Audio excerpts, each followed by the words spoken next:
Google Built-in means you've got a wealth of Google's map and navigation features at your disposal. Here's how to customize this powerful tool.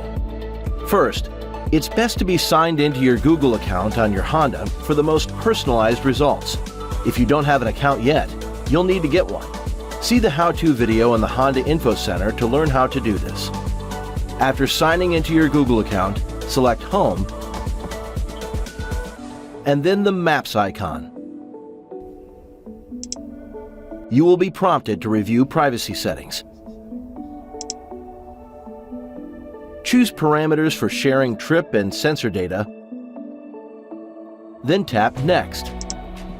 Now you're ready to tap into the power of Google's natural language voice recognition, either with a quick tap on the steering wheel's voice actuation button or by simply saying, "Hey Google." You can speak most natural language navigation commands such as "Go home," "Navigate to the nearest park," "Find the cheapest gas near me," or "Find fast food." Google Built-in's location settings and navigation powerhouse can guide you to just about anywhere.